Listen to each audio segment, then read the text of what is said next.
എടാ പോ ഇവിടെ വന്നേ.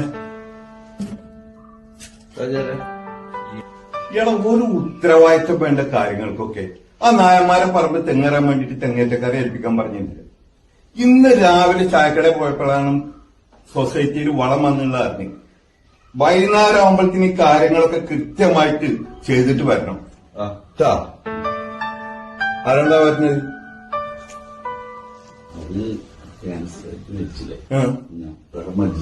മജീദാ നെയ്യക്ക് പനി വേണ്ടത്.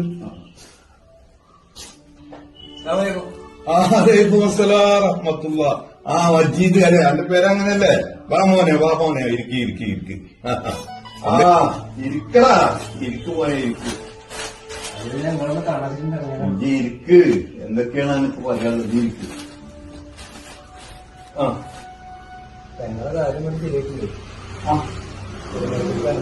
ആയിക്കോട്ടെ. ആദ്യം കഴിഞ്ഞില്ലായിരുന്നല്ലോ, ഇപ്പൊ രണ്ടാമത്തോളം. എന്താ എന്റെ പേര് പറഞ്ഞ്? മജീദേ. ഞാനേ പ്രവാസ ലോകത്ത് പോയിട്ട് വളരെയധികം കഷ്ടപ്പെട്ടിട്ടാണ് ദുനിയാവൊക്കെ ഉണ്ടാക്കിയത്. ഈ ഗേറ്റ് കടച്ചിടാൻ പറ്റില്ല. നേരണ്ട് വെളുത്ത ഞാൻ ആകെ 10 ദിവസം പറ്റുന്ന എനിക്ക് മനസ്സിലാക്കണില്ല.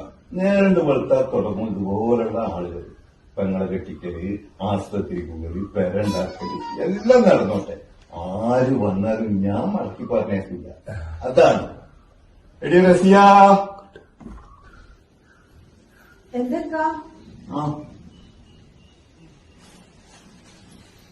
എന്താ എങ്ങനെയാണ് ഇത് എന്റെ കൈകൊണ്ട് തന്നെയാണ് കൊടുത്താളെ.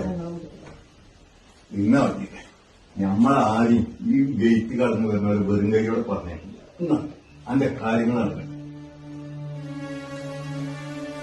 എന്നാ മോൻ ചെല്ലു. അന്റെ കാര്യങ്ങളൊക്കെ വളരെ ഭംഗിയായിട്ട് നടക്കും. എന്നാ പോയിക്കോട്ടാ. അതാരാണ് പാവരുന്നത്?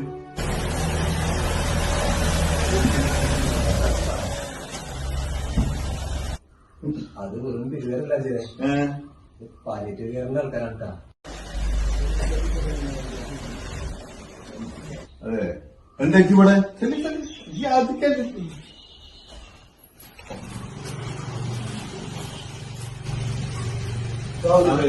അലൈക്കും സലാം.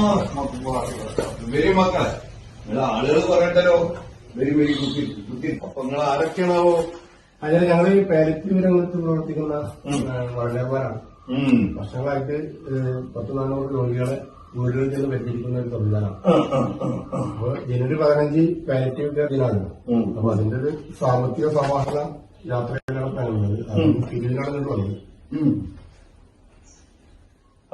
അപ്പൊ ഞാനേ ആ ഗേറ്റ് എന്റെ അടക്കാത്ത് തരും. ആർക്ക് വേണമെങ്കിൽ ഏത് സമയത്തും തരും. ആരും തന്നെ വെറുങ്കയോടെ പറഞ്ഞേക്കും. എടി റസിയ, നിങ്ങൾ ഞാനും വെറുങ്കയോടെ പറഞ്ഞേക്കില്ല. എന്താണപ്പാ ജോലിക്ക് എന്ത് ചെയ്യണേ? ജോലിയും കാര്യങ്ങളൊക്കെ അല്ലേ? അത് വേണം. നമ്മൾ ഗംഭീരാക്കി കൊണ്ടുപോയി കൊടുത്താൽ എന്നാ മക്കളെ.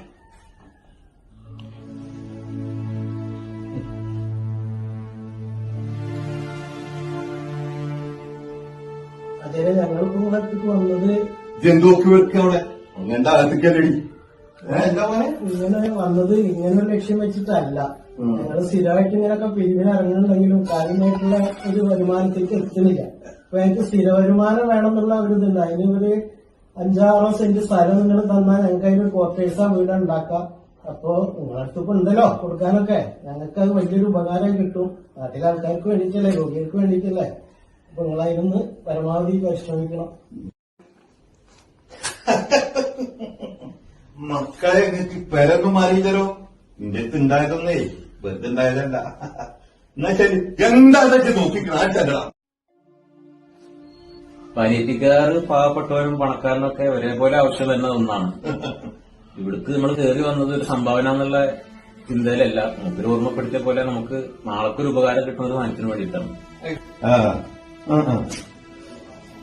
രോഗം ഒരു കുറ്റമല്ല ആചാര്യ, അതൊരു അവസ്ഥയല്ലേ. വരട്ടെ, രോഗം എന്റെ അടുത്തേക്ക് വരട്ടെ. ലോകത്തിൽ എവിടെ വേണമെങ്കിലും പോയി ചിരിച്ചിക്കാനുള്ള പൈസ എന്റെ കയ്യിൽ. മക്കൾ ചെല്ലു, മക്കൾക്ക് നാട് നന്നാക്കാളല്ലേ. എന്നാ ശരി, ആയിക്കോട്ടെ. ആ ഒക്കെ റെഡി മോനെ, ചെല്ലി ചെല്ലി ചെല്ലി.